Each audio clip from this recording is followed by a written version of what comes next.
Di sebuah kamar kecil dengan dinding bercat kuning pucat dan stiker bunga-bunga, berdiri dua orang. Seorang wanita parubaya bertubuh mungil dengan rambut beruban dan raut wajah yang keras. Ia memiliki hidung mancung dan bibir tipis. Kalung emas yang berat di dadanya berguncang setiap kali ia membuka mulut dan mengucapkan kata-kata yang tajam dan menusuk. "Budi, kamu sadarkan kita tidak bisa hidup seperti ini terus?" tanya wanita itu sambil mengangkat dagu. "Dia menghalangi kita." "Alam pandakan tuswa?"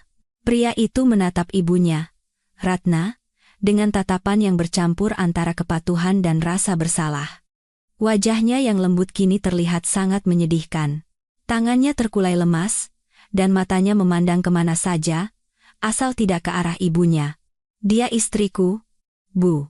Kenapa ibu tidak mengerti?" Wanita itu menepuk tangannya dan mendengus. "Oh, jangan bilang begitu padaku. Istri, kamu tidak akan selingkuh kalau dia benar-benar berharga bagimu. Dan aku tidak akan mau membersihkan kotorannya. Dia sudah seperti sayuran, dan kamu dengar sendiri apa kata dokter. Dia tidak akan bertahan lebih dari setahun. Apa gunanya melakukan semua ini? Kurasa dia akan baik-baik saja di rumah neneknya. Bisa mengenang kampung halaman dan masa kecilnya." Budi menunduk dengan bimbang.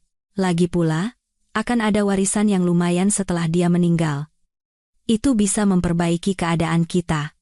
Jadi, Budi menatap ibunya dengan termenung lalu menghela napas. Keesokan harinya, semua tas dan koper berisi barang-barang Nadia, istri Budi, sudah siap. Ratna Wulandari, ibu mertua gadis itu, meletakkannya di koridor sambil tersenyum sinis melihat menantunya yang kebingungan. Nadia adalah seorang gadis mungil yang manis dengan rambut pirang terang, yang kini duduk di kursi roda. Pada usia 27 tahun, ia tiba-tiba terserang stroke dan menjadi lumpuh. Nadia tidak hanya kehilangan kemampuan untuk bergerak, tetapi juga untuk berbicara. Ia hampir selalu duduk di kursi roda dalam diam. Ratna yang merawatnya saat Budi bekerja di sebuah perusahaan asuransi. Terkadang Nadia merasa suaminya sengaja pulang terlambat agar tidak harus bertemu dengan istrinya yang tak berdaya, yang bahkan tidak bisa ke toilet sendiri. Perlu dikatakan bahwa Ratna tidak pernah benar-benar menyukai menantunya. Ia tidak suka dengan ambisi Nadia dan keinginannya untuk mencapai banyak hal. Menurutnya, seorang wanita seharusnya mendukung suami, bukan berlarian sepanjang hari untuk urusan perusahaan tempatnya bekerja. Nadia adalah asisten direktur utama di sebuah perusahaan besar. Seiring waktu, ia ingin mendapatkan promosi dan posisi tetap. Idealnya, ia ingin memiliki bisnis sendiri. Namun, ia belum punya uang maupun kesempatan yang layak. Stroke itu melenyapkan sisa simpati Ratna pada menantunya. Jika sebelumnya ia hanya mengganggu Nadia dengan kritikan, setelah kejadian itu ia terus-menerus membentaknya. Ia tidak sabar dengan permintaan bisu Nadia dan sering lupa memberikan obat atau makan siangnya. Hanya satu hal yang membuatnya senang. Nadia tidak bisa bicara dan tidak mengganggunya saat membaca naskah-naskah drama radio yang dulu pernah ia bintangi. Saat Budi memindahkan koper-koper berat ke dalam mobil, Nadia duduk di seberang pintu, menatap apa yang terjadi dengan ngeri. Matanya merah, ia hampir menangis. "Jangan khawatir," senyum Ratna. "Doktermu bilang jantungmu lemah, tidak akan lama lagi. Udara di desa bagus, mungkin kamu bisa bertahan setahun ini. Rumah di desa, apa kamu tidak pernah ingin kembali ke sana?" Sejumlah besar pikiran berkerumun di kepala Nadia, tetapi tak satu pun yang bisa ia ungkapkan. Tangannya terkulai lemas di atas lutut. Jika ia bisa, ia akan meremas kain celana olahraganya dengan kuat, lalu berteriak keras pada ibu mertuanya, mengatakan semua yang ia pikirkan tentang wanita tua beruban yang kejam itu. "Budi, sayang. Kenapa lama sekali?" Pria yang terengah-engah itu naik tangga dan mulai bernapas berat. Terlihat jelas bahwa perjalanan itu sulit baginya. Ia menatap ibunya sambil mengulurkan tangan. "Liftnya rusak. Aku harus membawa semua ini dari lantai 20. Anam? Anam?" Ratna menepuk tangan dan menggelengkan kepala, menatap menantunya dengan celaan. "Sudah kubilang kita harus menyewa kuli angkut. Bu. Ibu tahu persis kita tidak punya uang untuk itu. Dulu, aku setiap hari tampil di panggung sandiwara, menarik penonton hingga gedung penuh. Dan Mas Hardi akan datang setelah mengajar untuk melihatku, kata wanita itu dengan nada melamun. Bisakah aku berpikir saat itu bahwa aku harus mengganti popok? Ratna kembali menatap menantunya dan terdiam. Seorang tetangga, Ibu Tuti, melewati koridor. Selamat siang, sapa tetangga itu. Mau kemana? Ratna tersenyum lebar. Oh, Bu Tuti. Selamat siang.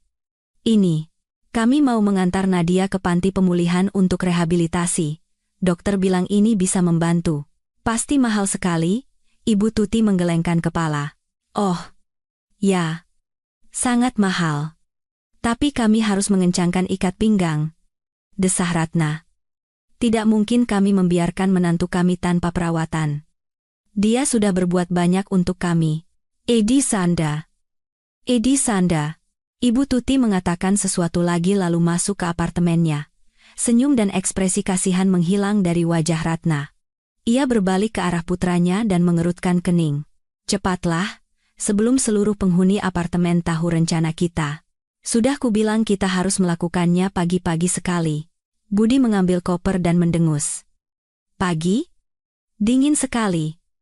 Sekarang musim hujan. Ibu mau aku kedinginan? Tanya pria itu dan, tanpa menunggu jawaban, keluar dari apartemen, meninggalkan ibunya yang kesal di belakang. Budi adalah anak tunggal kesayangan Ratna dan almarhum suaminya, Hardi Effendi, mendapatkannya di usia lanjut dan sangat memanjakannya. Seorang dosen hukum dan seorang bintang panggung sandiwara mengesampingkan urusan mereka untuk membesarkan putra mereka. Hasil dari pengasuhan yang berlebihan ini adalah Budi yang lemah, yang pada usia hampir 40 tahun masih tinggal bersama ibunya dan bekerja di pekerjaan bergaji rendah di mana bosnya sering merendahkannya dan rekan-rekannya tidak menyukainya. Hampir 40 menit kemudian, Budi selesai memindahkan semua barang dan Nadia sendiri. Ia mendudukkan gadis itu di kursi belakang, melipat kursi rodanya. Air mata mengalir dari mata Nadia, napasnya berat. Matanya menatap suaminya dengan kebingungan dan secercah harapan. Nadia, tenanglah. Tolong. Bisik pria itu pelan sambil membetulkan sabuk pengaman. Di sana nanti akan ada tetangga yang merawatmu. Kami akan membayarnya dari uangmu. Tentu saja. Sela Ratna. Budi mengangkat bahu dan mengangguk. Ya, kamu tahu. Keuangan kami sedang tidak baik. Jadi? Ya. Dari uangmu. Di sana kamu akan lebih baik. Osoto apertanya. Nadia menatap suaminya tanpa berkedip, mencoba melihat setitik belas kasihan atau keengganan untuk melakukan apa yang sedang ia lakukan di wajah pucatnya. Namun, tidak ada semua itu, hanya ada tatapan gelisah ke sekeliling, mencari orang yang mungkin melihat seorang gadis menangis dan pria yang membawanya ke mobil. Mobil itu meninggalkan rumah Budi dan Nadia tepat pukul 12 siang. Ratna melambaikan tangan dan kembali ke rumah untuk membaca kembali buku naskah dramanya yang sudah usang, membayangkan bagaimana ia naik ke panggung dan disambut tepuk tangan dari para penggemar seni yang mengaguminya. Budi menghela napas, mempercepat laju mobil. Ia mencoba untuk tidak melihat ke kaca spion, di mana ia bisa melihat mata bengkak gadis yang duduk diam di belakang. Nadia, kamu harus mengerti, aku tidak punya pilihan lain. Pria itu bisa bersumpah bahwa gadis itu mengangkat alis dengan sinis. Namun, ketika ia mengucek mata, ia hanya melihat wajah istrinya yang kaku. Ibuku berusaha agar semua lebih baik untuk kita. Dia benar. Aku tidak bisa merawatmu terus-menerus. Aku harus bekerja. Dia juga sudah tidak muda lagi. Jadi, di sana akan lebih baik untukmu. Kamu akan punya perawat sendiri. Kamu akan kembali ke rumah nenekmu yang sering kamu kenang dengan hangat. Jadi, Budi kembali terdiam, memalingkan wajah dari tatapan istrinya. Namun, ia merasakannya di punggungnya, seolah-olah tatapan itu membakar jaket tipisnya dan tercetak langsung di paru-parunya, membuatnya bernapas lebih cepat. Perjalanan ke desa tempat Nadia akan tinggal sangat panjang. Desa itu terpencil dan hampir ditinggalkan. Hanya ada beberapa jalan dengan sedikit rumah, satu warung kecil di tengah, dan sebuah puskesmas tua yang ditutup beberapa tahun lalu karena tidak ada yang bekerja di sana. Mobil biru tua itu berhenti dengan derit di depan sebuah rumah kecil dengan taman yang ditumbuhi semak belukar dan pagar yang miring. Namun, rumah itu sendiri cukup layak, setidaknya dari luar, Taman itu penuh dengan pohon-pohon tua dan rumput tebal yang di beberapa tempat lebih tinggi dari pagar. Di depan jendela ada bangku tua di atas dua tunggul kecil, di mana seseorang sedang berbaring, sementara Budi mengeluarkan istrinya dari mobil dan merakit kursi roda serta barang-barangnya. Nadia menatap tanpa berkedip pada siluet yang terbaring di dekat rumah neneknya yang telah lama meninggal. Gadis itu menyipitkan mata tetapi tidak bisa mengenali siapa itu. "Marni!" teriak Budi. Dari bangku, dengan menggerutu, seorang wanita pendek dengan rambut pendek bangkit. Wanita itu berjalan terhuyung-huyung ke gerbang. Wajahnya keriput dan kendor, rambutnya kusut, ada luka besar di bibirnya, dan di bawah matanya ada lebam lama. Marni mengenakan pakaian yang sama sekali tidak serasi, kaos kuning dengan tulisan bahasa Inggris, celana pendek hijau yang sama sekali tidak cocok dengan cuaca, dan sepatu usang berwarna merah muda dengan hiasan berlian imitasi. "Pak Budi," seru wanita itu. "Anda datang lebih awal," kata Marni tergagap. Budi mengerutkan kening dan menoleh ke istrinya. "Ini perawatmu Nadia. Kenalkan, namanya Marni. Dia akan merawatmu sekarang." Sebagai konfirmasi, Marni mengangguk dan terhuyung. Jika Nadia bisa, ia pasti akan memutar matanya. Situasi ini terasa sangat konyol dan mengerikan. Budi menurunkan semua koper dari mobil, bahkan membawanya masuk ke dalam rumah. Ia menyodorkan sebuah amplop tipis kepada Marni. Isinya jelas tidak banyak, tetapi dilihat dari penampilannya, itu sudah cukup baginya. Kemudian, pria itu berhenti di depan kursi roda dan menghela napas. "Nadia, kenapa kamu tidak senang? Aku yakin di dalam hati kamu tersenyum. Ini kan rumah masa kecilmu." Pria itu memandang sekeliling area yang ditumbuhi semak, gerbang yang rusak di tangannya, udara segar, perawatan terus-menerus. Apalagi yang dibutuhkan untuk bahagia? Nadia ingin mengatakan jutaan pilihan yang akan membuatnya bahagia. Namun, seperti biasa, ia diam, menatap suaminya dengan marah. Setiap tatapannya membawa lebih banyak pikiran daripada yang bisa diucapkan siapapun. Budi mengerti itu, dan di dalam hatinya bahkan ada cacing kecil rasa bersalah yang menggeliat. Tapi kemudian kata-kata ibunya dan angka di kartu ATM-nya muncul di benaknya, dan cacing itu terdiam, mengantisipasi rasa uang. Budi masuk ke mobil, dan melambai pada istrinya dari jendela. Marni mendekati pasiennya, melambai pada pria itu. "Jangan khawatir, Pak Budi.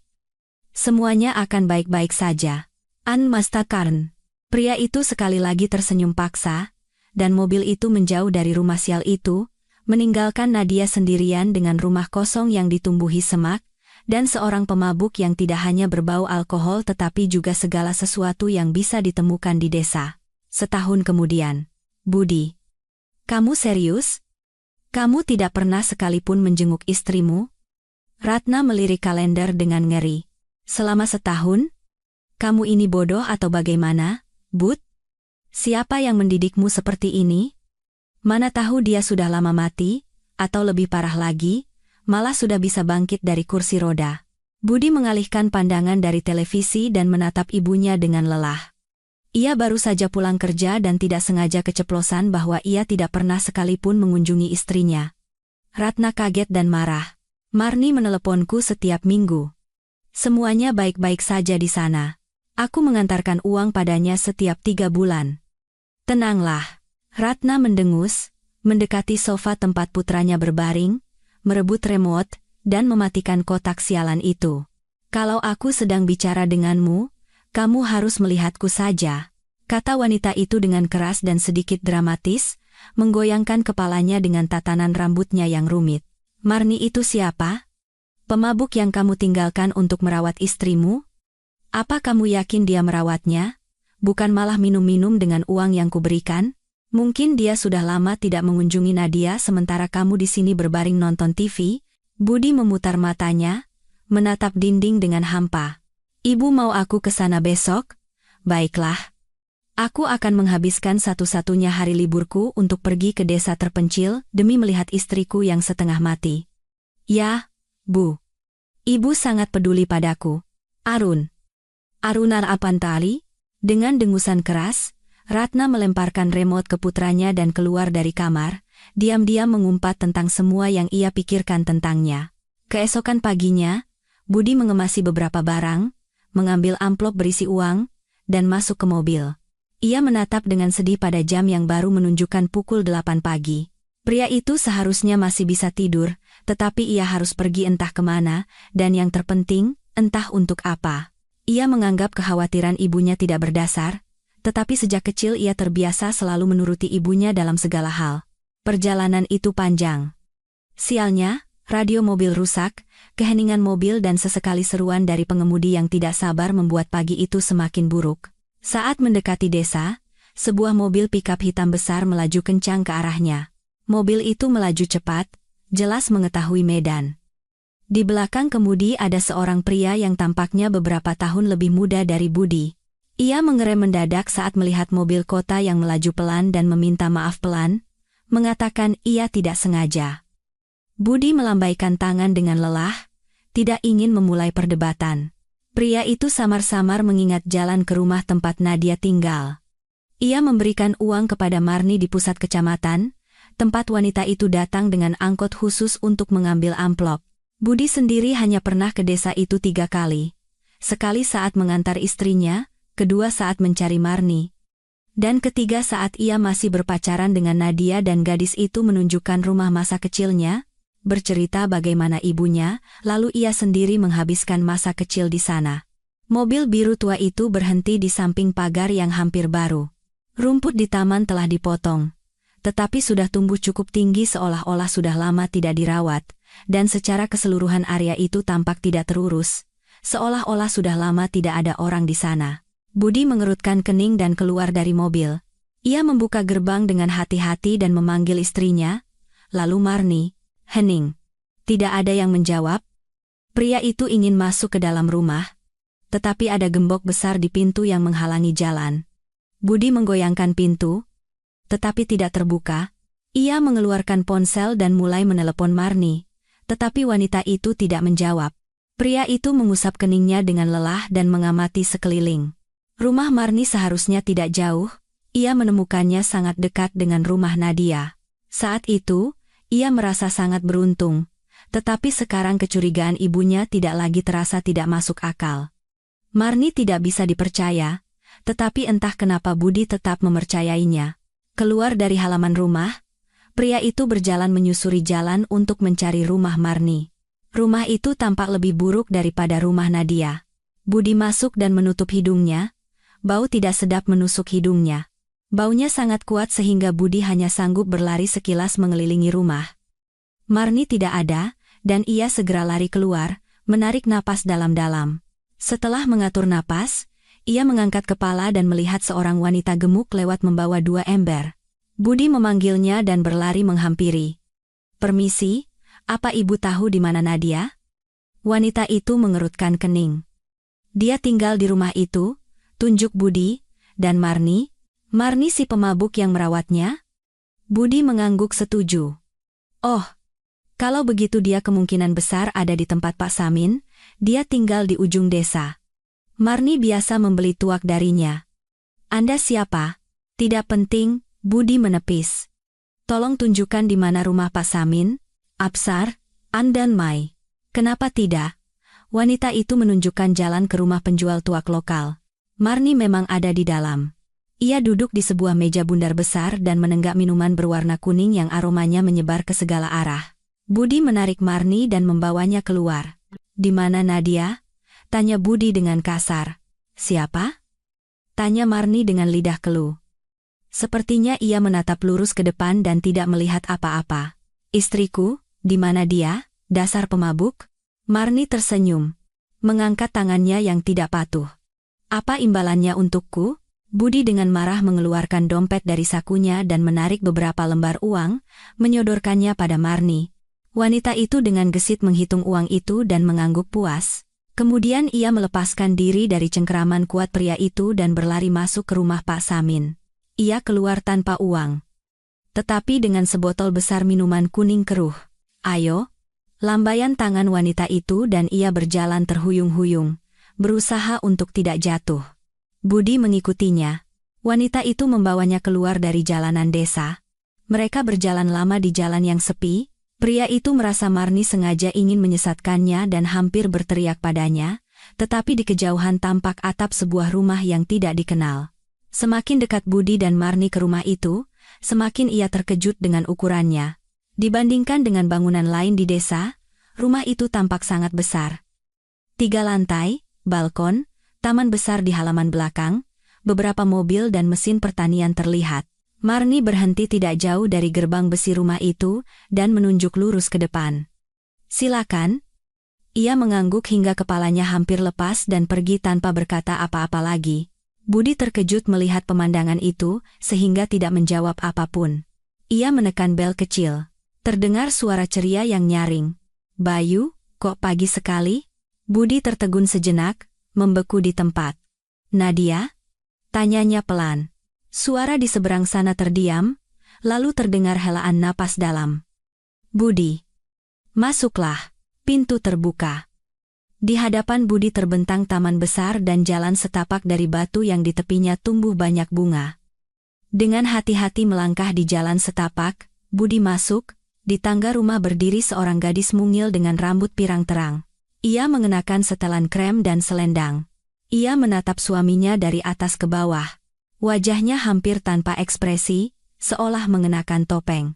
"Aku sudah mengira kamu tidak akan muncul," gadis itu tersenyum.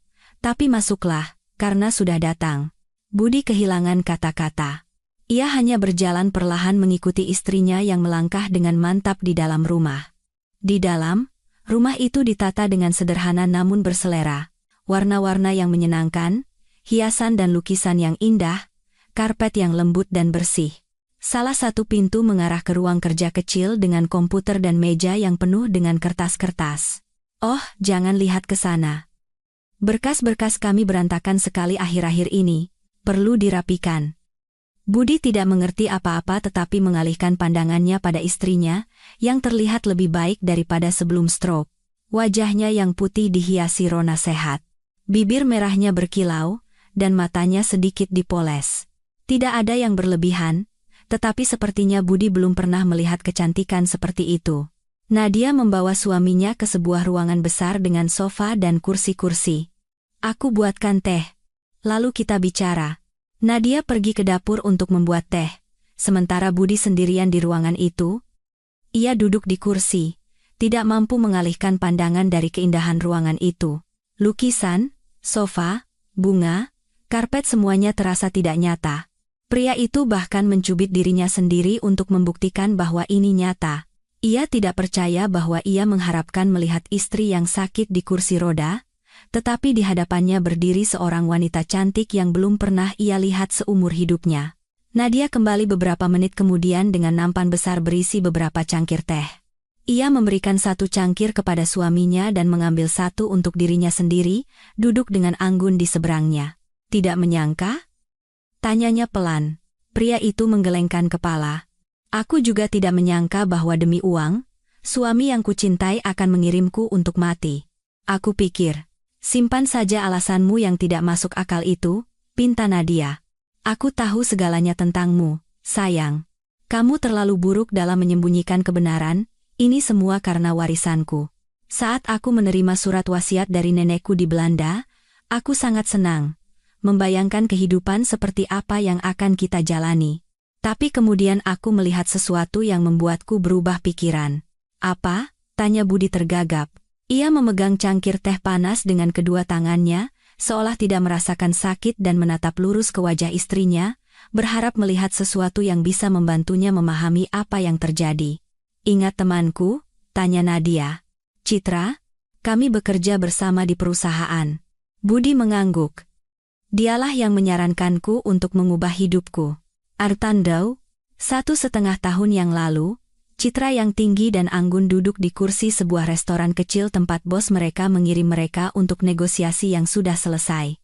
"Makan malam sudah dibayar, kenapa tidak bersenang-senang?" Nadia tersenyum sambil duduk nyaman di seberang Citra. Citra adalah rekan kerja Nadia. Ia beberapa tahun lebih tua dan menjabat sebagai kepala departemen. Ia selalu mengenakan setelan formal dan memiliki pendapat yang sangat tegas tentang banyak hal, terutama yang berkaitan dengan keuangan. Nadia membuka tas wanita kecilnya, mengeluarkan sebuah amplop, dan memberikannya kepada temannya. Lihat. Menurutmu ini asli? Citra dengan penasaran membuka amplop itu dan membaca suratnya. Itu adalah surat dari Belanda. Siapa Anna van der Berg? Nenekku. Jawab Nadia, dari pihak ayah. Beliau menikah dengan orang Belanda ketika ayahku berusia 6 atau 7 tahun, dan mereka pindah ke sana. Kemudian ayah kembali ke Indonesia dan bertemu ibuku. Terakhir kali aku melihat nenek adalah di pemakaman ayah. Beliau menawariku untuk ikut dengannya. Dan kenapa kamu tidak setuju? Aku harus meninggalkan Budi? Tanya Nadia dengan heran. Ibunya di sini, pekerjaannya juga. Lagi pula, aku tidak pernah bermimpi tinggal di luar negeri. Citra menatap rekannya dengan tidak mengerti. Kamu ini tidak bisa diperbaiki, Nat? Menukar kehidupan yang baik di Belanda dengan seorang pria. Nadia memutar matanya. Ia tahu betul posisi temannya tentang suaminya dan lebih suka tidak mendengarkannya. Citra selalu sangat tajam dalam perkataannya, yang membuatnya memiliki karier yang baik tetapi sedikit teman. Mereka semua lari dari keterus-terangannya. Budimu itu siap menjual ibunya sendiri demi uang. Apa kamu tahu berapa banyak yang diwariskan nenekmu? Ada surat terlampir, jawab Nadia. Beliau menulis bahwa aku adalah satu-satunya kerabatnya yang tersisa, dan sebagian warisan diberikan kepada anak-anak suaminya, dan sebagian lagi untukku. Dilihat dari suratnya, jumlahnya sangat besar, juga sebagian kecil saham di sebuah properti di Belanda. Kamu harus ke sana untuk menerimanya? Tanya Citra. Ada instruksi apa yang harus dilakukan? Warisan bisa diterima di Indonesia, notarisnya sendiri yang akan datang ke sini. Seorang pelayan datang membawakan makanan. Mereka memesan salad dan segelas anggur. Aku bisa bayangkan betapa senangnya Budi. Dia selalu bermimpi punya uang, bisnis sendiri. Kamu juga bermimpi? Sela Citra sambil mengayunkan garpu. Dan tidak seperti dia, kamu punya kesempatan untuk menjalankannya. Jangan begitu tentang Budi. Dia orang baik, hanya saja dia tidak beruntung. Citra tertawa terbahak-bahak. Ya, dan yang paling tidak beruntung adalah ibunya. Aku masih tidak mengerti kenapa kalian tinggal bersamanya padahal bisa pindah. Nadia mengangkat bahu. Bu Ratna tidak bisa tinggal sendirian. Beliau tidak terbiasa. Dan aku tidak terlalu sulit untuk menoleransinya. Citra mendengus tidak puas dan menyesap anggurnya. Aku tidak menyarankanmu bicara tentang warisan ini. Mereka entah akan mengirimmu ke liang lahat demi uang itu, atau akan mulai merayumu dan mengambil semuanya sampai habis. Gari, Karinan, tanpa rukan, Nadia memukul meja dengan telapak tangannya dan menatap temannya dengan mengancam. Aku dan Budi saling mencintai. Tidak akan ada hal seperti itu. Jangan memprovokasi. Kamu terlalu buruk sangka tentang keluargaku. Pembicaraan itu berakhir tanpa hasil. Malam itu juga, Nadia pulang dan menceritakan tentang warisan itu kepada keluarganya, menunjukkan amplop itu. Gadis itu belum pernah melihat mereka sebahagia itu. Malam itu, Ratna membuka sebotol anggur mahal, dan Budi, meskipun biasanya sangat hemat, memesan makanan untuk merayakannya. Nadia merasa hidupnya mulai membaik. Beberapa minggu kemudian, Nadia berjalan di jalan sambil tersenyum pada semua yang ada di sekitarnya. Kehidupan di rumah menjadi lebih baik. Ratna berhenti mengkritiknya. Budi mulai pulang lebih awal dari kantor dan lebih banyak menghabiskan waktu dengan istrinya. Nadia yakin hidupnya telah menjadi lebih baik dan akan selalu seperti itu. Gadis itu memutuskan untuk berhenti di dekat toko pakaian pria. Ia ingin memberikan hadiah pada suaminya dan membelikannya dasi baru, semua dasi lamanya sudah membosankan. Nadia terpaku pada etalase dan tidak memperhatikan apapun di sekitarnya. Kemudian ia menoleh dan melihat Budi. Ia ingin memanggilnya, tetapi kemudian ia melihat seorang gadis yang berjalan ke arahnya. Pria itu memeluk dan menciumnya. Dari pukulan tak terduga di ulu hati, Nadia terhuyung dan bersandar pada etalase untuk menjaga keseimbangan. Ia tidak percaya dengan apa yang dilihatnya. Nadia tidak membuat keributan, ia hanya pulang dan tidur lebih awal, memikirkan apa yang telah terjadi sebelum tidur. Keesokan paginya, gadis itu mengambil cuti dari pekerjaan dan pergi ke sebuah agen detektif swasta. Di sebuah meja kecil duduk seorang pria kurus berkacamata. Ia sedang membaca koran dan minum kopi. Nadia duduk di seberangnya dan menceritakan situasinya. Apa yang Anda butuhkan secara spesifik? Semuanya, kata Nadia. Bagaimana mereka bertemu? Berapa lama mereka berhubungan? Kata-kata mereka, tindakan mereka, tempat pertemuan. Aku ingin tahu semuanya. Pria itu bersiul tetapi tidak mengatakan apa-apa. Sepertinya ia terkejut dengan semangat gadis itu. Namun, ia lebih memilih diam agar tidak kehilangan klien. Selama seminggu penuh, Nadia berada dalam keadaan gamang. Ia tidak berani menceritakan kebenaran kepada Citra, tidak ingin mendengar kata-katanya tentang bahwa ia benar. Tetapi harus diakui, Citra memang benar. Ia seolah-olah selalu bisa melihat Budi secara keseluruhan. Karena tidak menyukai hubungan mereka, ia menolak menjadi saksi di pernikahan, yang sangat menyinggung Nadia. Mereka segera berdamai, tetapi ada bekas luka di hati gadis itu sampai sekarang. Baru sekarang ia mulai memahami temannya, yang hanya ingin menyadarkannya. Seminggu kemudian, Nadia duduk sendirian di sebuah kedai kopi kecil, meminum kopi yang sudah dingin. Ia merenungkan apa yang terjadi. Di kepalanya, semua tidak bisa tersusun menjadi satu gambaran. Gadis itu selalu berusaha demi suaminya, melakukan semua yang diminta olehnya atau ibunya. Ia bahkan menekan harga dirinya, menurunkan ambisinya. Pikiran gadis itu terganggu oleh panggilan telepon. Detektif memintanya untuk datang. Melemparkan selembar uang di atas meja, Nadia mengambil tasnya dan bergegas ke agen itu, untungnya tidak jauh. Ia masuk dan duduk di seberang pria itu, yang seperti sebelumnya, sedang membaca koran dan minum kopi. Ia mengangkat kepala ke arah kliennya dan membetulkan kacamatanya yang melorot. Anda tahu? Anda beruntung selingkuhan suami Anda ternyata sangat cerewet. Benarkah? Tanya Nadia, tidak ingin mendengar jawaban atas pertanyaannya. Tapi pria itu tetap mengangguk.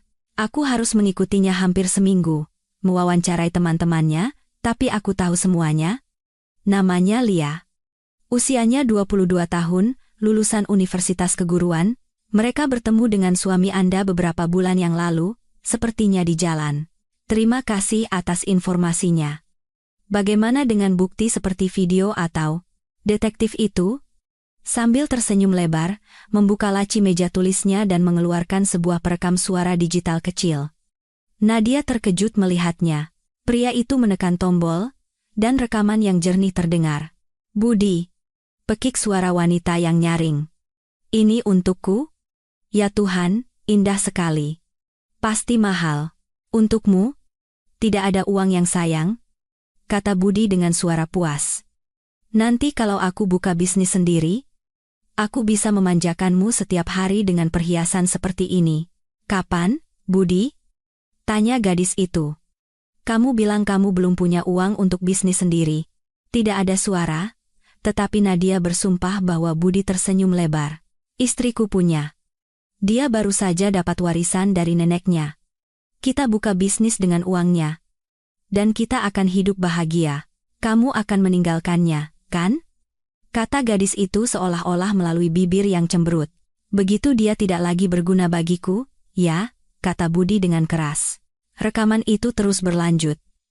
Pria dan gadis itu mengatakan sesuatu lagi. Namun, Nadia sudah tidak mendengarkan mereka. Ia tenggelam dalam pikirannya, duduk dengan punggung tegak lurus dan menatap lurus ke depan. Ia teringat perkenalannya dengan suaminya dan betapa bahagianya ia saat dilamar. Nadia 11 tahun lebih muda dari Budi. Mereka bertemu saat ia menyelesaikan kuliah di Fakultas Ekonomi. Ia mengajaknya ke kafe-kafe yang nyaman, mengajaknya berjalan-jalan di taman di bawah bintang-bintang, membelikannya tiket teater dan konser. Ratna saat itu tampak sangat baik dan ramah. Nadia, yang baru saja kehilangan ibunya, jatuh cinta pada keluarga terpelajar itu dan siap menikah dengan Budi yang tidak kaya dan pemalu.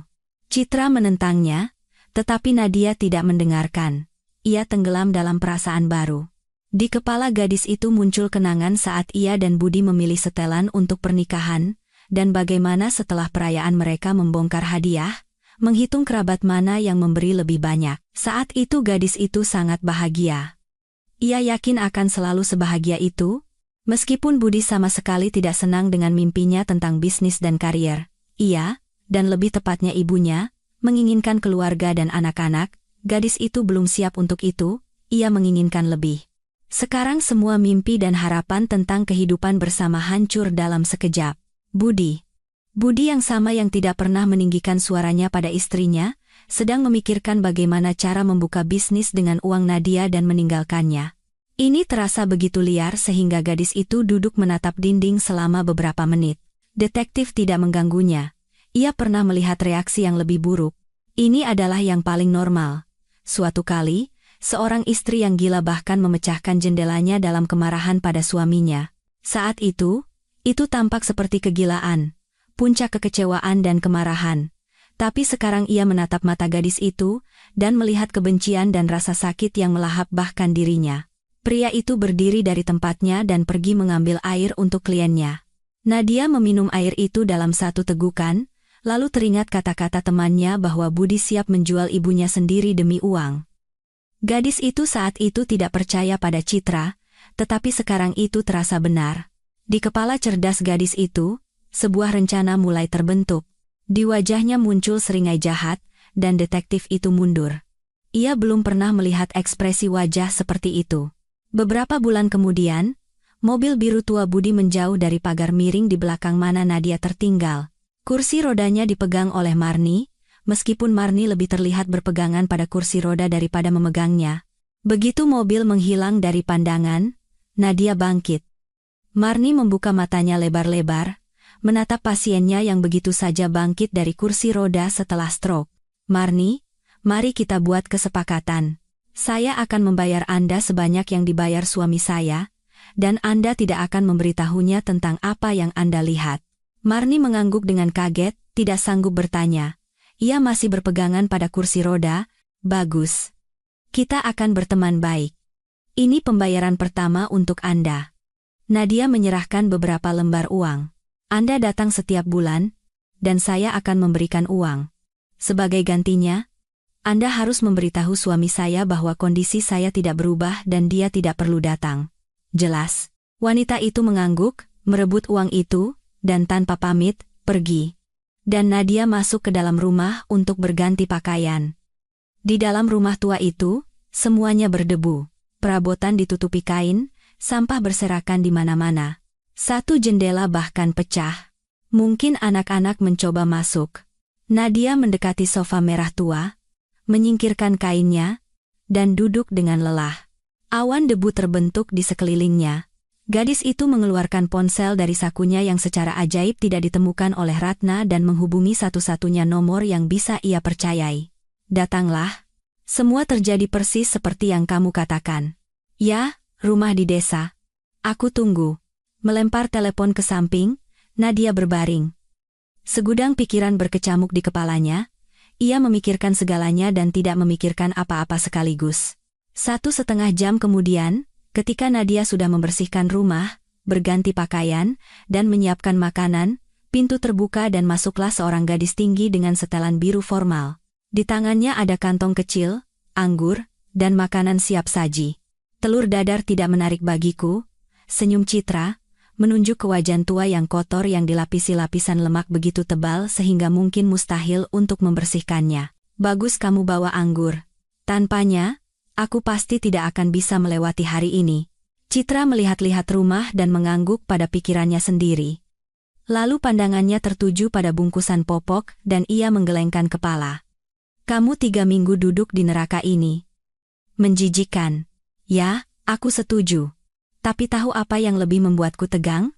Tanya Nadia sambil mengeluarkan piring dari lemari. Apa? Citra menyekam meja dan menata wadah makanan. Bu Ratna hanya mengganti popokku sekali sehari. Sepertinya dia tidak menyadari bahwa aku hanya ke toilet sekali sehari. Dia begitu asyik membaca novelnya sehingga tidak mendengar aku bangkit dan berjalan di sekitar rumah. Citra tertawa. Kalau kamu pergi dari rumah beberapa hari, dia pasti tidak akan menyadarinya. Asal letakkan album fotonya di dekatnya. Tepat, desah Nadia sambil duduk di meja. Masih tidak percaya mereka meninggalkanku untuk mati. Dan mereka percaya pada diagnosis yang dibuat dengan tergesa-gesa. Mereka mendengar bahwa aku tidak akan hidup lama dan mulai bersukacita. di mana mereka punya waktu untuk memikirkan kebenaran diagnosis yang diberikan oleh dokter bayaran itu. Citra dan Nadia mulai makan, merenungkan apa yang akan mereka lakukan selanjutnya. Aku akan tinggal di sini sebulan 2 bulan, sampai aku menemukan cara untuk hidup. Aku tidak punya rencana sama sekali untuk masa depan. Untuk pertama kalinya dalam hidupku, aku tidak punya rencana. Inin kasih tuh Kang Arganan, apa yang akan kamu lakukan di sini? Tanya Citra. Rumah tua yang ditinggalkan, taman yang ditumbuhi semak, desa terpencil. Kamu dan tempat seperti ini tidak cocok. Jika aku sekarang terjun begitu saja, aku pasti akan gagal. Kondisinya tidak tepat.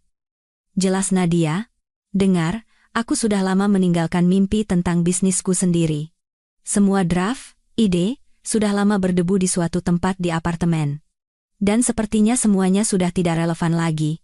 Aku akan tinggal di sini, istirahat, mungkin ada ide yang muncul, aku sudah lama tidak liburan. Citra mengangkat bahu. Ia tidak tahu harus berkata apa kepada temannya. Untuk pertama kalinya, ia kehabisan kata-kata. Ia tidak menyukai Budi, entah kenapa. Ia bodoh ketika menolak menjadi saksi pernikahan. Namun, ia tidak berpikir bahwa Budi mampu melakukan hal seperti itu. Ia bercanda saat mengatakan bahwa Budi siap menjual ibunya sendiri. Baginya, Budi tampak seperti pria tak berdaya yang tidak mampu melakukan apapun selain menjual asuransi.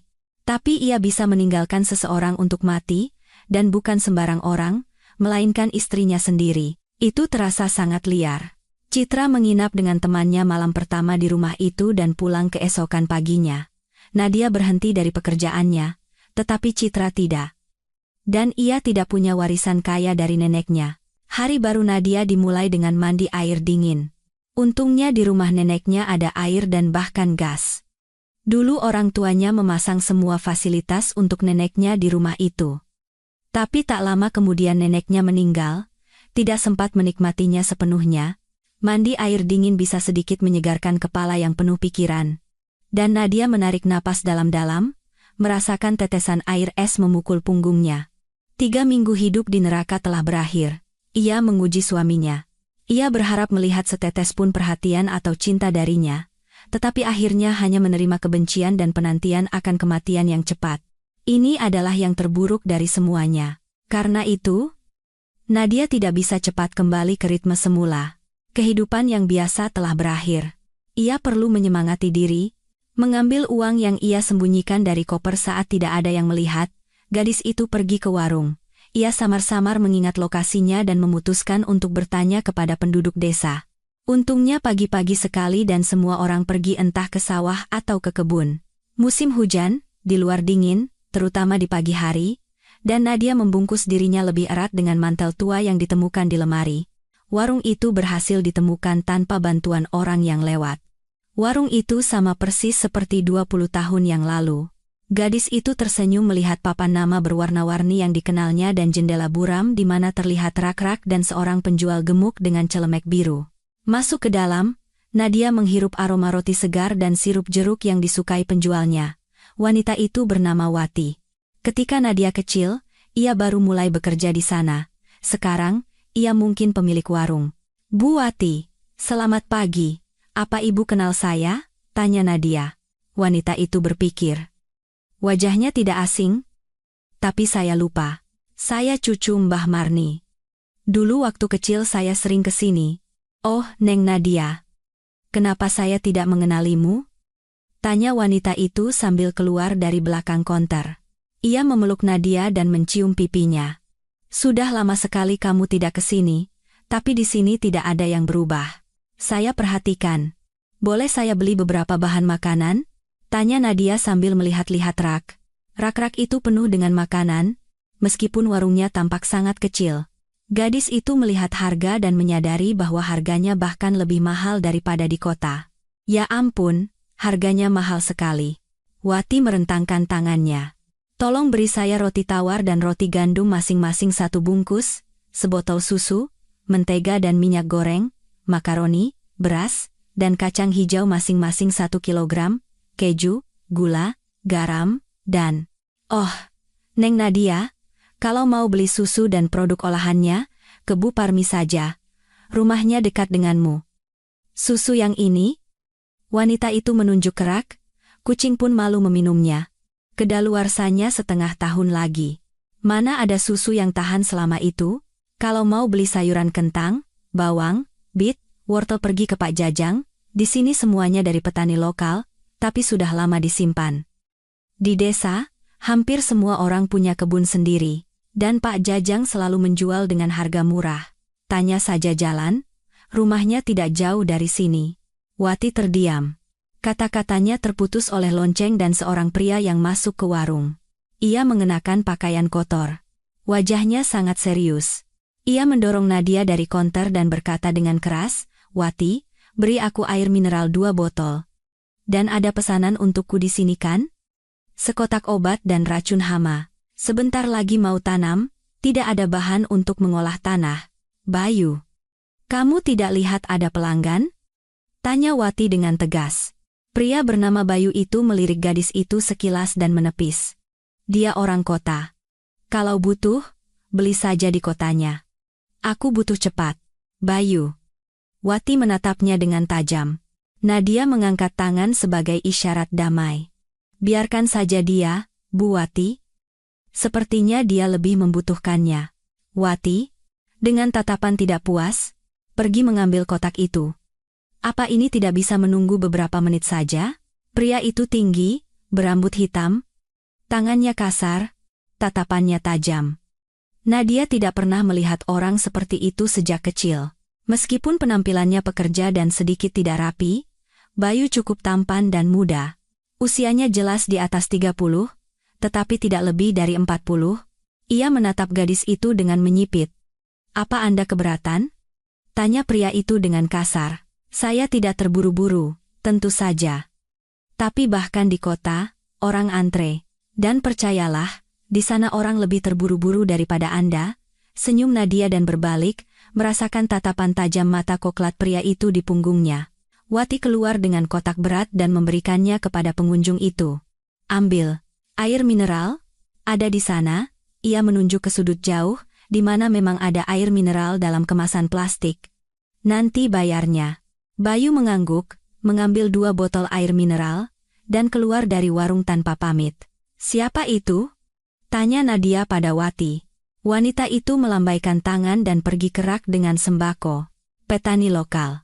8 tahun yang lalu ia dapat warisan rumah kecil dan ternak dari ayahnya. Ia memutuskan untuk bertani, membangun semuanya sendiri, mempekerjakan pekerja, berputar otak. Ingin menanami ladang, tapi sementara ini hanya kebun besar yang ditanami dan menjual hasilnya di warung kita dan di desa-desa tetangga. Orangnya baik, tapi sedikit kasar, tidak ada yang tahu kenapa." Nadia membeli beberapa kantong bahan makanan dan membawanya pulang. Kantong-kantong itu berat dan ia nyaris tidak sampai, tetapi kulkas kecil di rumah sekarang tidak lagi terlihat begitu kosong. Kemudian gadis itu pergi membeli sayuran dan produk susu kepada orang-orang yang disarankan Wati. Meskipun di kota gadis itu terbiasa membeli semuanya di toko, di desa lebih murah dan lebih baik membeli dari orang biasa. Pak Jajang memang tinggal tidak jauh dari warung. Ia memiliki sebidang tanah yang luas dan 2 ekor kambing yang mengembik keras saat melihat Nadia. Waktu kecil, gadis itu takut binatang, jadi sekarang ia menghindarinya. Di dalam rumah, Nadia menemukan seorang pria tua yang sedang membuat kursi. Gadis itu menjelaskan situasinya dan memperkenalkan diri. "Neng Nadia, senang sekali bertemu denganmu." Senyum pria tua itu dari balik janggut putih lebatnya. "Sudah lama sekali tidak ada anak muda di desa. Kamu yang pertama setelah bertahun-tahun. Dan cucunya Mbah Marni pula. Aku hanya ingat putrinya, Neng Santi. Itu ibu saya." Gadis itu mengangguk. "Jadi, mau beli sayuran? Bisa aku kasih apel sebagai bonus." Senyum Pak Jajang. "Apelku bagus, matang, manis, dan bagus untuk musim dingin, untuk dibuat kompot dan selai. Mau?" Nadia tersenyum gembira. Namun, senyumnya memudar saat ia keluar dari rumah pria tua itu dengan 3 kantong besar yang beratnya 2 kali lipat dari kantong sebelumnya. Pak Jajang memutuskan untuk menjual bahan makanan untuk 1,5 bulan, sepertinya ia mengira gadis itu hanya akan makan kentang dan bit. Nadia merasa tidak enak untuk menolak, jadi ia mengorbankan punggungnya yang jelas tidak akan kuat menahan beban. Setelah berjalan beberapa langkah, Nadia berhenti, meletakkan kantong-kantong itu dengan berat di tanah. Tidak jauh darinya, sebuah mobil pikap hitam berhenti. Butuh bantuan? Mendengar suara yang dikenalnya, Nadia mengangkat mata dan melihat Bayu sedang mengamati kantong-kantong belanjaannya. Mengingat kata-kata pria itu di warung, gadis itu mulai berpikir. Ia tidak ingin pergi dengan orang yang tidak tahu sopan santun, tetapi ia juga tidak ingin membawa kantong-kantong besar itu. Jadi, ia terpaksa menekan harga dirinya lagi. Ya, tidak ada salahnya. Bayu keluar dari mobil dan mengambil kantong-kantong itu. Belanja ya belanja. Anda mau tinggal di sini selama musim dingin? Tidak. Mau buat kompot dan goreng kentang? Senyum gadis itu dan mengambil kantong yang lebih kecil, membantu memuatnya ke bak mobil. Bayu berbalik dan mengambil kantong dari tangan gadis itu. Nadia merasakan sentuhan hangatnya dan terdiam sejenak. Kemudian ia melepaskan kain kasar itu dan mundur beberapa langkah. Bayu meletakkan kantong itu dan menutup bak mobil. Tunjukkan jalan. Mau diantar kemana? Tentu akan saya tunjukkan, kata Nadia sambil duduk di kursi penumpang. Jadi Anda dari kota? Tanya Bayu saat menyalakan mobil. Iya, kata Nadia dengan termenung. Dan apa yang menarik Anda ke sini? Saya besar di sini, Nadia mengangkat bahu. Lalu ada masalah di rumah, dan saya perlu menyendiri. Teringat rumah ini. Saya selalu suka desa ini. Tenang dan damai. Tidak ada yang mengganggu pikiran. Ya, benar. Bayu melaju kencang. Entah ia sedang terburu-buru, atau itu memang gaya mengemudinya. Namun, ia tidak hanya terburu-buru saat berkendara. Di warung atau di jalan, ia juga tidak pernah melambat. Jadi, Nadia memutuskan bahwa itu adalah ciri khasnya. Kantong-kantong itu diturunkan dan bahkan dibawa masuk ke dalam rumah. Bayu berjalan menembus rumput yang mencapai pinggangnya. Rumput itu sudah mulai mengering, jadi berdesir keras di bawah kakinya. Tidak ada yang membabat sama sekali, nenek melakukannya sendiri sampai hampir akhir hayatnya. Beliau bisa melakukan apa saja, mulai dari menjahit hingga memperbaiki atap. Dan saya, orang kota, tidak bisa apa-apa. Di desa kami, hampir tidak ada wanita yang bisa membabat rumput, bahkan dengan mesin pemotong listrik. Kesetaraan gender belum sampai di sini, senyumnya. Anda dari kota? Iya. Jawab pria itu dan melirik jam tangannya. Sudah jam berapa ini? Aku harus pergi. Nama Anda siapa? Nadia? Gadis itu memperkenalkan diri. Nama yang indah. Senang berkenalan. Nadia. Saya juga. Bayu. Senyum gadis itu. Bayu pergi, meninggalkan gadis itu sendirian. Nadia lama menatap mobil yang menjauh, mencoba memahami apa yang akan terjadi dari perkenalan barunya. Keesokan paginya dimulai dengan suara gemuruh dan desisan aneh. Nadia, sambil menggeliat, bangkit dari tempat tidur yang berderit dan mendekati jendela. Di luar, di tengah-tengah semak belukar, berdiri Bayu dengan sabit tua. Rumput terbaring rapi dalam barisan di bawah gerakan Bayu. Terlihat jelas bahwa ia berkeringat meskipun cuaca pagi yang sejuk. Nadia membuka jendela dan memanggil pria itu. Bayu menoleh, berhenti membabat. Ia bernapas dalam-dalam, menatap jendela yang terbuka dan gadis yang memandangnya. Nadia hanya mengenakan gaun linen panjang yang ia temukan di lemari dan putuskan untuk digunakan sebagai baju tidur. Setelah membersihkan rumah dan memasak, gadis itu sangat lelah. Ia tidak punya waktu untuk membereskan barang-barangnya, jadi ia mengenakan apa yang ia temukan di lemari neneknya. Apa yang Anda lakukan? Bayu mengangkat alis, diam-diam mengungkapkan pendapatnya tentang pertanyaan bodoh itu. Saya tahu Anda sedang membabat. Tapi kenapa Anda melakukannya? Di rumah saya. Asan K. Asan, Anda ingin saya berhenti? Tanya Bayu dengan sedikit sinis, menatap gadis itu. Nadia menggelengkan kepala dan menutup jendela, tidak ingin melanjutkan pembicaraan. Selain itu, ia memperhatikan tatapan pria itu. Ia jelas sedang mengamatinya. Untuk menghindari situasi seperti itu terulang, gadis itu berganti pakaian dan pergi ke dapur kecil. Nadia memutuskan untuk membuat panekuk. Tentu saja, ia tidak pernah bangun sepagi ini, dan tidak ingin memasak apapun. Selain itu, ritme kota yang cepat telah membiasakannya untuk tidak sarapan. Tetapi ia harus memberi makan penolong tak terduga yang memutuskan untuk datang pagi-pagi ke rumahnya dan bekerja. Ketika Bayu selesai ini menjadi jelas dari suara sabit yang berhenti panekuk sudah siap. Nadia baru saja selesai menggoreng yang terakhir. Gadis itu keluar ke teras dan memanggil penolongnya. Masuklah, sarapan dulu. Pria itu mengangkat bahu, meletakkan sabit, dan masuk ke dalam rumah. Ia basah kuyup oleh keringat dan lelah. Anda bisa pakai kamar mandi. Nadia menunjuk ke kamar mandi dan pergi ke dapur. Bayu, mengabaikan tawaran tuan rumah, hanya mencuci muka. Ia datang ke dapur, dan duduk di meja. Di hadapannya ada sepiring panekuk dan krim asam. Nadia berdiri di samping meja, melipat tangan di dada. Berapa yang harus saya bayar? Bayu mengangkat alis dengan tanda tanya. Anda tidak melakukan ini secara gratis, kan? Untuk makanan, senyum pria itu dan menggigit panekuk. Sambil bersandar di kursi, ia menatap lurus ke mata gadis itu, seolah ingin membaca sesuatu di dalamnya. Yah, kalau tidak mau menerima pembayaran, saya tidak akan memaksa. Nadia mengangkat bahu. Saya terbiasa bahwa setiap pekerjaan harus dibayar. Di kota tidak pernah ada yang menolong. Nadia mendengus dan tertawa. Anda sendiri yang bilang Anda dari kota. Bu Wati bilang Anda sudah tinggal di sini 8 tahun. Itu artinya Anda tidak bisa menyalahkan saya. Aku tidak menyalahkan. Hanya saja orang kota selalu heran saat ditolong begitu saja. Aku juga dulu seperti itu. Kenapa kamu tidak makan? Tanya Bayu. Tidak sarapan? Gadis itu menepis. Aku selalu harus berangkat kerja pagi-pagi. Tidak terbiasa. Biasanya ngemil di kantor. Kerja sebagai apa? Tanya Bayu, memiringkan kepala. Ia menatap gadis itu dengan penasaran. Asisten direktur utama perusahaan. Bayu bersiul dan tersenyum. Luar biasa, setelah itu kamu berakhir di sini. Ia menunjuk sekeliling rumah kecil dengan dinding yang sudah usang. Jangan salah sangka, aku tidak menumpuk uang. Hanya sedikit. Tapi aku suka. Aku belajar tentang bisnis dan punya mimpi.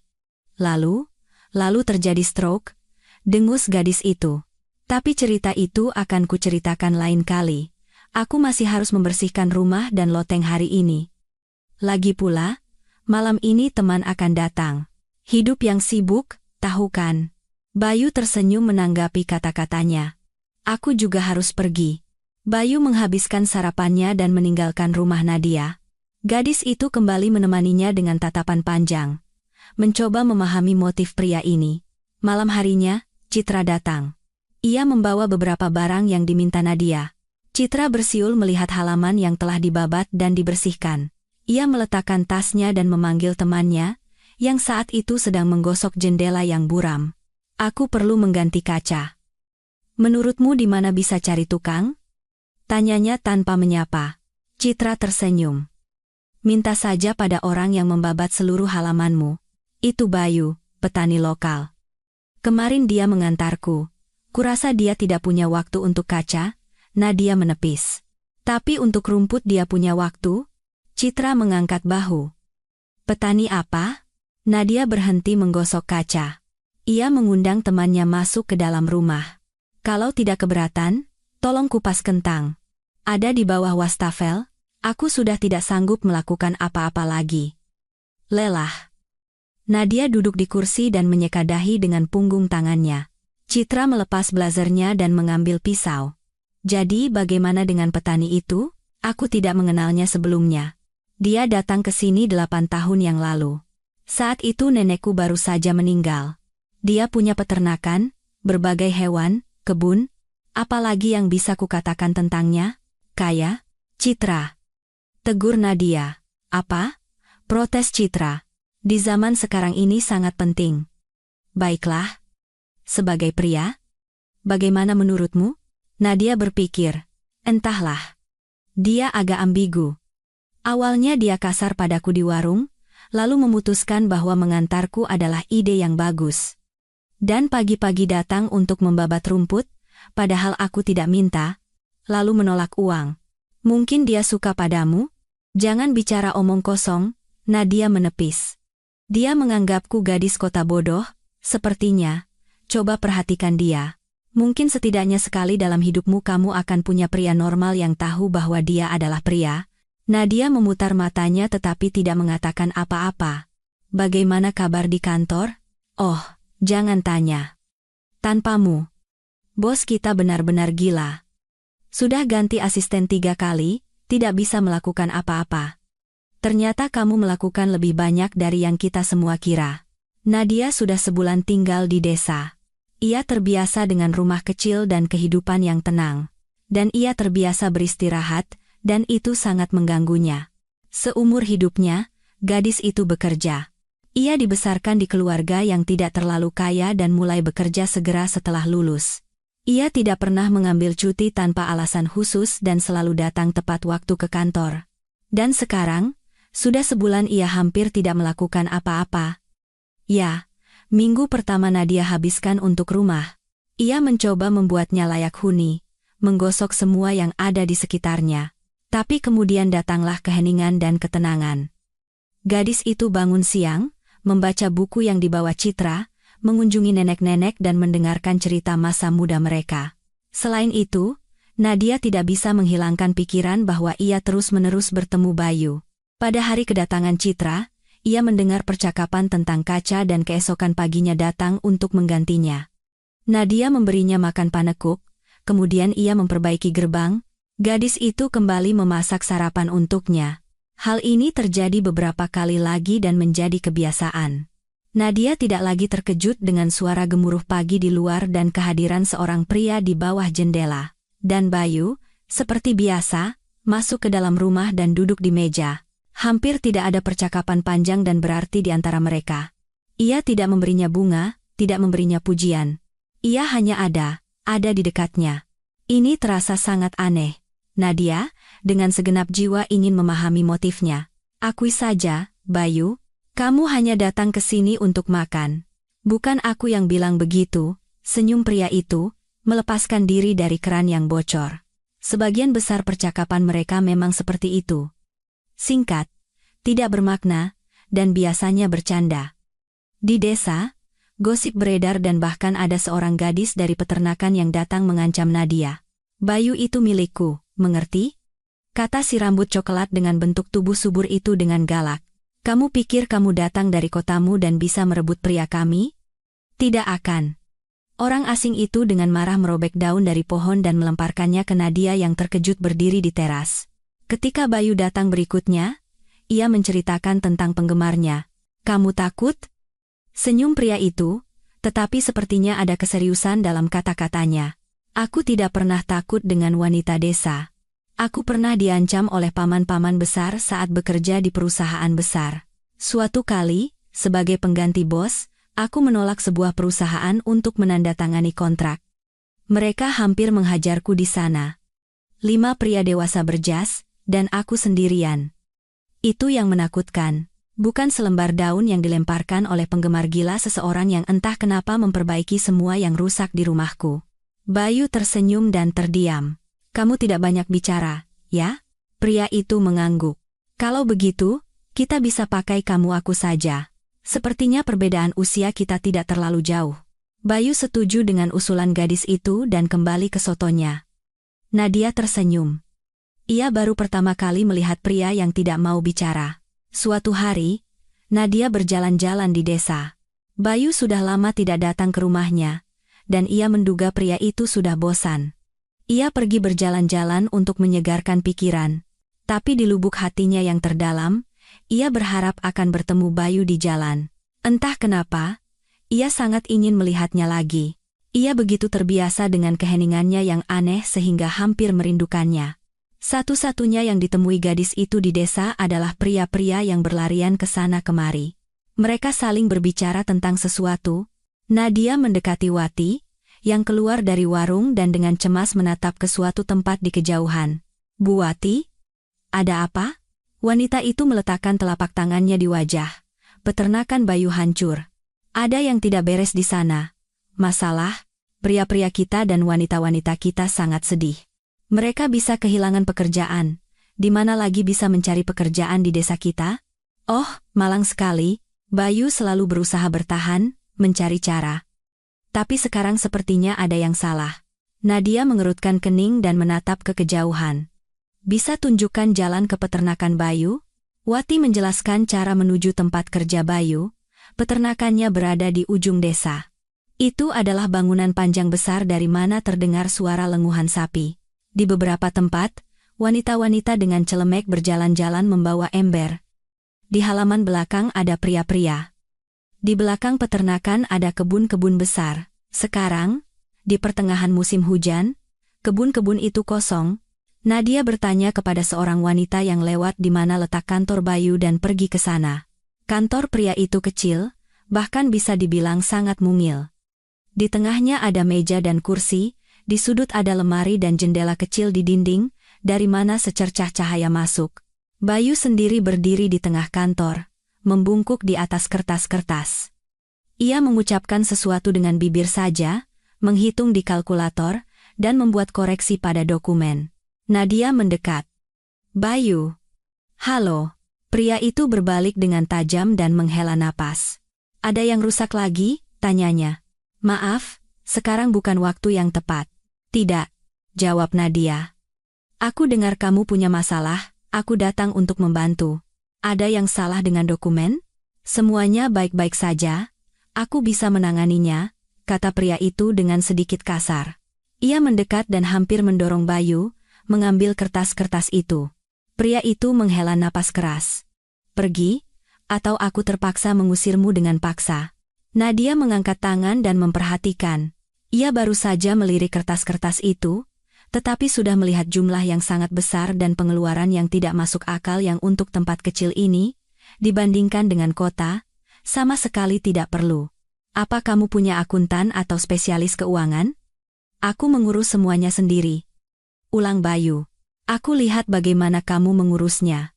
Pengeluaran besar yang sia-sia. Kamu butuh spesialis secepatnya. Dan di mana aku bisa mendapatkannya? Tanya Bayu dengan muram. Nadia tersenyum lebar dan menunjuk dirinya sendiri. Aku seorang ekonom. Selain itu, aku beberapa tahun bekerja di perusahaan di mana pengeluaran dan pendapatan jelas lebih besar daripada punyamu. Bayu melambaikan tangan dan duduk dengan lelah di kursi, meninggalkan Nadia dengan kertas-kertas itu. Larut malam, ketika hari sudah gelap, Bayu dan Nadia keluar dari kantornya. Peternakan sudah kosong. Para pekerja sudah membersihkan semuanya dan menutup. Kamu yakin jika pengeluaran ini dihilangkan, tidak akan ada yang berubah? Kenapa kalian butuh kamera pendingin dan pengiriman susu 3 kali sehari? 1 kali sudah cukup, susu akan diangkut dan sisanya akan disimpan di kulkas. Tidak ada gunanya menjalankan mobil dan menghabiskan banyak uang untuk itu. Dan banyak pengeluaran lain juga begitu. Anggarannya sangat tidak efisien. Bayu menggaruk tengkuknya dengan bingung. Aku sebenarnya tentara. Jauh dari anggaran dan akuntansi. Ayah hanya selalu bermimpi punya peternakan besar dan ladang sendiri. Aku memutuskan untuk mewujudkan mimpinya, meskipun terlambat. Terlambat? Dia meninggal? Syukurlah tidak. Dia sakit parah. Terpaksa aku masukkan ke panti khusus, kalau tidak, aku tidak akan sanggup mengurusnya. Jadi, aku harus membangun peternakan ini dari nol. Nadia menatap Bayu dengan simpati, berjalan di jalan setapak yang sempit. Di luar dingin, angin bertiup, tetapi sepertinya tidak ada yang lebih baik, begitu tenang dan damai. Jadi, bagaimana cerita dengan stroke itu? Tiba-tiba Bayu bertanya. Nadia tersentak. Awalnya ia ingin bercanda, tetapi kemudian teringat bahwa ia berjanji akan menceritakannya. Menghela napas panjang, ia memulai ceritanya. Saat itulah aku memikirkan rencana itu. Nadia teringat percakapannya dengan detektif. Citra membantuku melaksanakannya. Dia menemukan dokter yang dengan bayaran kecil setuju untuk mengatakan bahwa aku kena stroke dan akan segera mati. Mereka percaya dengan cepat, seolah tanpa berpikir dan menunggunya. Itu mengerikan. 3 minggu aku tinggal dengan suami dan ibu mertuaku benar-benar menghilangkan rasa kasihan padanya, simpati. Aku menjadi terlupakan dan tidak dibutuhkan siapapun. Dan ketika dia mengantarku ke sini, aku sadar bahwa ini adalah akhir. Bayu menggenggam tangan gadis itu dan meremasnya erat. Nadia menatap telapak tangannya yang digenggam pria itu dan mengangguk sebagai tanda terima kasih atas dukungannya. Kenapa tidak kembali ke kota? Awalnya aku hanya ingin menenangkan diri dan menunggu sebentar. Tapi kemudian aku sadar aku tidak mau ke sana. Ritme di sana begitu cepat, selalu terburu-buru. Selain itu akan menjadi pengingat lain tentang Budi dan ibunya. Bayu melepaskan tangan gadis itu dan mempercepat langkah. Ayo. Aku tunjukkan sesuatu. Mereka berjalan lama. Nadia tidak tahu kemana. Namun, ketika mereka sampai, ia terkesiap karena terkejut. Pria itu membawanya ke sebuah rumah besar yang mewah dengan pagar tinggi. Ini rumah temanku. Kami bertugas bersama. Dia baru saja meninggal karena kanker. Sekarang rumah ini dijual. Dan aku ingin membelinya. Tapi uangku. Kamu tahu sendiri. Tidak ada. Rumah ini akan dibeli untuk dihancurkan dan dibangun semacam penggergajian kayu atau entah apa. Kamu mengerti kan? Jika aku membeli rumah ini, tidak akan ada jalan kembali. Aku tidak mau kembali ke kota. Untuk desa, aku terlalu cepat, tidak sabaran. Untuk kota, terlalu lambat. Paradoks seperti itu. Di sini aku bisa mencapai sesuatu. Di sana, tidak. Nadia memusatkan pandangannya pada wajah tegas pria itu, pada matanya yang menatap rumah itu dengan penuh harap, pada bibirnya yang terkatup rapat, dan pada kerutan di dahinya yang muncul saat Bayu memikirkan sesuatu yang serius. Di mata Nadia, muncullah percikan tekad. Ia menggenggam tangan Bayu seperti yang dilakukannya beberapa menit yang lalu dan tersenyum. Kamu pasti akan berhasil. Aku akan membantu. Kita akan membangun peternakan ini, dan kamu akan menjadi seperti yang diimpikan ayahmu. Aku janji. Bayu kembali tidak menjawab apa-apa, tetapi harapan yang membara di matanya membuatnya senang. Ia percaya pada yang terbaik. Bayu dan Nadia mulai bekerja bersama. Ia membantunya membangun peternakan, menciptakan kondisi kerja baru, mereka membeli ternak dan peralatan baru. Keuntungan mulai muncul tidak hanya di atas kertas.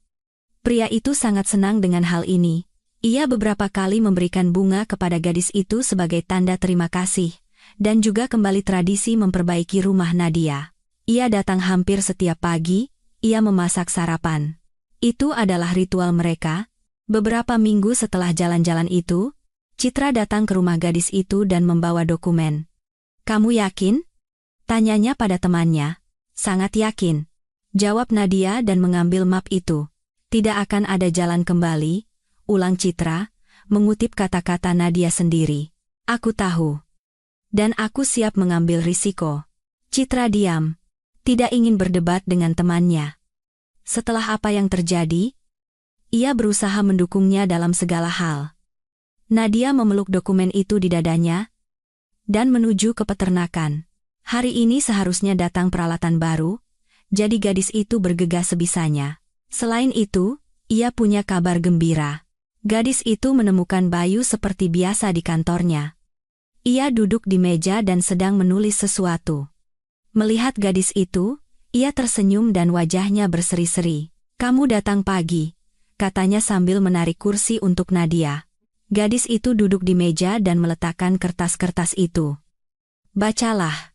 Bayu mengambil map itu dan mulai perlahan-lahan membolak-baliknya. Dengan setiap halaman, matanya semakin membelalak. Gadis itu mengamati reaksinya dengan rasa takut dan antisipasi tersembunyi. Menutup map itu, Bayu meletakkannya di atas meja dan menundukkan matanya pada gadis itu. Apa yang kamu lakukan? Tanyanya dengan suara serak. Kamu, membeli rumah itu? Nadia mengangguk dan berdiri dari kursi. Ia berdiri tepat di depan pria itu, mengangkat kepala, dan menatap lurus ke matanya. Kamu tidak ingin rumah itu dihancurkan. Itu rumah temanmu, dan aku berjanji bahwa kamu akan berhasil. Itu uang yang sangat banyak. Desah Bayu. Itu uangku. Aku melakukan apapun yang kuinginkan dengannya. Selain itu, aku suka desa ini dan aliran pikiran Nadia terputus oleh sebuah ciuman. Dengan cara ini kamu memutuskan untuk mendapatkan rumah itu? Senyum Nadia saat Bayu menjauh. Begitukah pendapatmu tentangku? Tanyanya dengan suara serak. Tidak, desah gadis itu. Aku membeli rumah ini untuk kita. Jika kamu ingin kita bersama. Sepertinya, aku jatuh cinta. Pria itu kembali mencium gadis itu. Aku juga, jawabnya, memeluk Nadia dengan lembut. Kembali ke masa kini. Budi duduk di seberang istrinya dan tidak percaya pada ceritanya. Tangannya terkulai lemas di atas lutut, dan matanya menatap lurus ke depan. Ia tidak mencoba melihat apa-apa, hanya saja ia tidak bisa menoleh karena terkejut. Maksudmu, kamu mengarang semua ini, untuk mengujiku? Nadia menatapnya dengan sedih dan menyesap tehnya. Pintu diketuk, Citra masuk dengan gaun biru ketat. Ia menatap lurus ke arah Budi dan tersenyum. Nah, kamu sudah menceritakan semuanya padanya? Sayang sekali aku tidak bisa melihat wajahnya. Terlambat sedikit, jadi kamu tahu semuanya? Budi berteriak. Citra tersenyum. Itu dokterku yang kubayar untuk diagnosis itu. Apa kamu pikir Nadia melakukan semua ini sendirian? Dia terlalu mencintaimu untuk melakukannya. Tapi kamu menghancurkan hatinya. Kamu pikir kamu bisa memperlakukannya seperti sampah. Budi mengatupkan bibirnya. Kamu tidak tahu apa-apa. Nadia, aku mencintaimu. Nadia. Nadia mengangkat alis dan tersenyum. Dan Lia? Sudah tidak memuaskanmu lagi? Atau dia tidak sabar menunggumu membuka bisnis dan menghujaninya dengan hadiah? Budi membuka mulut untuk membantah, tetapi pada saat terakhir ia terdiam, menyadari bahwa pembelaan tidak ada gunanya. Tapi, beraninya kamu mempermainkan kami seperti ini dengan ibu? Tanya Budi. Dia sangat sedih saat tahu kamu sakit. Jan dan Kumpardi. Citra dan Nadia saling pandang dan tertawa. Bu Ratna yang paling depan berlari dan berteriak kegirangan bahwa menantunya sakit dan akan segera mati. Dia lebih menunggu warisanku daripada kamu. Budi memandang sekeliling rumah, lalu tersenyum lebar. Kamu membeli dan menghasilkan semua ini saat menikah denganku. Citra mengerutkan kening, mengerti kemana arah pembicaraan suami temannya. Ia ingin membantahnya, tetapi pria itu kembali membuka mulut. Dan karena kamu memperolehnya saat menikah denganku, maka setengah dari properti ini milikku. Kan? Citra adalah seorang pengacara. Ia tahu persis hukum dan bagaimana situasi seperti ini berakhir. Nadia berdiri dari kursinya dan menatap suaminya dengan marah, siap mengatakan semua yang ia pikirkan tentangnya. Tetapi pada saat itu, pintu terbuka dan masuklah pria yang sama dari mobil pikap yang menyalip Budi. Hai, Bayu. Citra mengangguk dan membisikkan sesuatu di telinga pria itu. Pria itu berbalik ke arah Budi dengan wajah yang sangat serius dan marah. Sepertinya hampir mustahil untuk menghentikannya. Ia mendekati pria itu. Budi menelan ludah ketakutan dan mulai mundur, mencari jalan keluar. Jika kamu, idiot, berani mengancam Nadia, aku akan membuat hidupmu sangat manis, kata Bayu dengan kasar, mencengkeram kerah Budi, dan melemparkannya keluar dari ruangan. Citra, Nadia, dan Bayu mendengar pintu depan dibanting. Budi berjalan cepat menjauh dari rumah. Kenapa kamu membiarkannya masuk? Tanya Bayu pada Nadia, mendekat dan memeluknya dari belakang. Di depan suaminya, ia bertahan. Tidak ingin menunjukkan kelemahan. Tetapi semua orang di ruangan ini tahu betapa sulitnya ia perejela pengkhianatan suaminya. Gadis itu berdiri dengan kepala tertunduk, menahan keinginan untuk menangis. Aku harus menceritakan semuanya padanya, kata gadis itu. Aku harus melihat wajahnya saat dia sadar bahwa warisanku tidak akan pernah menjadi miliknya. Juesana, apakah kamu merasa lebih baik setelah itu? Tanya Citra. Nadia mengangguk dan membungkus dirinya lebih erat dalam pelukan kuat dan aman Bayu. Besok juga aku akan mengajukan gugatan cerai. Meskipun diancam oleh Bayu, Budi tetap memutuskan untuk mengajukan gugatan cerai dengan pembagian harta gonogini. Dari sudut pandang hukum, semuanya benar. Jika ia ingin mengklaim warisan, ia akan salah. Tetapi gadis itu membeli rumah dan menyewa ladang, pendapatan dari mana dianggap sebagai harta bersama. Pemberitahuan dari pengadilan datang melalui pos. Bayu membawanya bersama dokumen-dokumen lain dan dengan muram memberikannya kepada gadis itu. Ketika Nadia membuka amplop dan membaca surat panggilan ke pengadilan, ia menjadi pucat dalam sekejap dan duduk dengan lelah di sofa. Ia kotor dan berdebu, baru saja pulang dari ladang, tetapi ia tidak peduli. Ia tidak berpikir bahwa Budi akan benar-benar mengajukan gugatan pembagian harta. Namun, ia juga berpikir bahwa Budi tidak akan meninggalkannya untuk mati. Ia ternyata orang yang sangat tidak terduga. Kita butuh pengacara yang baik, kata Bayu, mengambil surat pemberitahuan itu. Citra, kata Nadia. Dia mengepalai departemen hukum di perusahaan. Dia punya lisensi untuk menangani kasus. Kurasa dia bisa membantu kita. Selain itu, kita tidak perlu menceritakan kisah kita padanya. Indikan pulurannya. Bayu duduk di samping gadis itu. Dengar, kemarin aku mampir ke kamar mandi setelahmu. Dan, Nadia menatap pria itu dengan ketakutan, tidak tahu harus berkata apa, dan aku menemukan ini, tes kehamilan. Kamu hamil? Nadia mengangguk. Aku tidak tahu bagaimana cara memberitahumu. Aku pikir kamu akan menentangnya. Ciuman lembut menghentikan gadis itu. Ia memeluk pria itu dan tersenyum lebar. Jadi, kamu tidak keberatan? Senyum gembira dan mata berbinar pria itu memberikan jawaban yang lebih baik daripada kata-kata apapun. Ia memeluk gadis itu dengan erat. Jika bajingan itu memutuskan untuk mengambil setengah dari hartamu, aku tidak peduli. Kita tidak akan kehilangan apa-apa. Kita akan punya rumah kita, ladang kita, anak kita, dan kita sendiri. Kita akan saling memiliki. Nadia menutup matanya dan menarik napas dalam-dalam. Tetapi ketika ia membukanya, Bayu melihat tatapan yang pernah menakuti detektif itu. Itu adalah tatapan yang tegas dan tak tergoyahkan. Dia pergi ke pengadilan untuk mengambil dariku apa yang menjadi milikku karena darah. Tapi dia akan keluar dari sana dengan tangan hampa. Aku tidak hanya akan mengambil milikku, tetapi juga semua yang dia miliki. Dia akan berakhir tanpa apa-apa. Sidang berlangsung sangat cepat, seolah-olah alam semesta sendiri ingin segera menyelesaikan kasus aneh ini. Citra menjadi pengacara Nadia. Bayu mendukung gadis itu dari bangku saksi, seperti banyak penduduk desa lainnya. Hakimnya adalah seorang wanita berambut merah tinggi dengan tatapan tajam. Ia dengan bosan mendengarkan pernyataan penggugat, Budi, mengajukan pertanyaan klarifikasi yang tidak selalu bisa dijawabnya. Sepertinya hal itu membuatnya geli. Sebagai saksi dari pihak penggugat adalah Ratna, tetangga, dan teman-teman Budi. Mereka semua hanya mengatakan hal-hal buruk tentang gadis itu.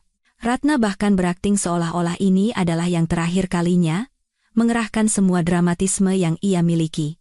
Saya sangat takut ketika dia kena stroke. Saya tidak tidur 3 malam. Menunggu kabar dari rumah sakit. Air mata mengalir dari mata wanita itu. Ia menyekanya dengan sapu tangan putih, dan melanjutkan. Dan ketika saya melihat Nadia, saya sendiri hampir kena serangan jantung. Dia tidak bergerak. Dia hampir tidak hidup. Saya harus merawatnya sementara Budi bekerja. Saya membersihkannya, memberinya makan, dan dia ternyata tidak sakit. Hal terburuk yang pernah bisa saya alami sudah terjadi pada saya. Saya dan putra saya dikhianati, ditipu. Dan sekarang mereka ingin meninggalkan kami tanpa apa-apa. Ratna sekali lagi menangis dan duduk kembali di bangku. Hakim, setelah pidatonya, tampaknya mulai tertarik pada kasus ini dan dengan minat mendengarkan saksi-saksi lainnya. Yang mulia, jangan percaya kata-kata penggugat dan saksi-saksinya.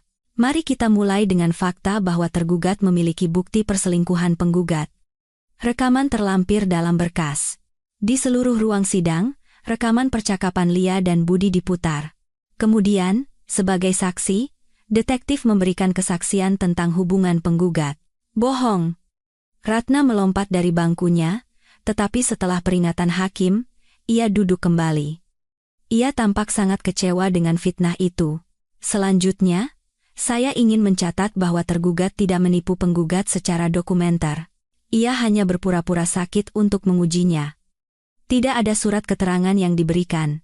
Dokter hanya secara lisan memberitahukan diagnosis pasien kepada penggugat dan ibunya. Selain itu, pihak penggugat mengklaim telah merawat tergugat yang sakit, lanjut Citra. Namun, saya memiliki rekaman percakapan Nyonya Ratna Wulandari dengan putranya, mohon diputar. Iya, Budi. Kasih makan? Oh, aku keasyikan baca sampai lupa. Tapi tidak apa-apa, dia bisa tahan sampai makan siang. Tidak akan kurus. Kamu sudah menemukan perawat untuknya? Bagus. Yang penting bayarannya murah. Soal dia suka minum, tidak apa-apa. Dokter juga bilang dia tidak akan hidup lama. Percakapan itu dimatikan dan seisi ruangan terkesiap karena terkejut. Citra melanjutkan, selain itu, penggugat mengajukan permohonan pembagian harta sebagai berikut. Rumah tinggal di alamat Desa Cisarua, Jalan Repina, nomor 8, serta pendapatan dari ladang perusahaan sawah emas, yang memang dibeli oleh Nyonya Nadia, yaitu tergugat. Tetapi properti ini telah diserahkan kepemilikannya secara penuh kepada Tuan Bayu seminggu sebelum gugatan diajukan. Akibatnya, properti itu diperoleh dalam perkawinan dan diberikan juga dalam perkawinan. Oleh karena itu, penggugat tidak dapat menuntut pembagiannya. Sisa uang di rekening pribadi tergugat dan bagian saham di properti di Belanda adalah bagian dari warisan, yang mana penggugat juga tidak berhak mengklaimnya. Hakim tersenyum. Ia melakukannya hampir tidak terlihat, tetapi Nadia bersumpah bahwa ia memandang Budi dengan sedikit kegembiraan. Untuk mentransfer properti ke kepemilikan Bayu, mereka harus berusaha keras dan mencari notaris yang bisa dibayar untuk membuat kesepakatan dengan tanggal mundur. Ini sangat membantu kasus. Jadi, gugatan ini dianggap tidak sah? Tanya hakim pada Citra. Gugatan Tuan Budi ditujukan untuk pembagian harta yang adil antara mantan suami istri. Tetapi ini tidak hanya menyangkut harta tergugat, tetapi juga harta penggugat sendiri, yaitu apartemen 3 kamar di Jalan Pegaso, nomor 24, serta mobil merek BMW, dan juga uang di rekening bersama penggugat dan tergugat. Protes. Pengacara Budi, seorang pria tua botak berkacamata bulat, melompat dari kursinya. Apartemen itu adalah warisan penggugat dari ayahnya. Benar. Citra mengangguk. Tetapi menurut hukum, jika salah satu pasangan telah melakukan perubahan signifikan terhadap properti pasangan lainnya, maka properti itu dapat diakui sebagai harta bersama. Dan perubahan signifikan apa yang telah dilakukan? Tanya pengacara itu. Sekarang di layar, Yang Mulia, Anda akan melihat foto apartemen sebelum direnovasi. Seperti yang Anda lihat, kondisinya cukup memprihatinkan. Ini tepat setahun setelah pernikahan. Dan ini foto apartemen setelah direnovasi, setengah tahun kemudian.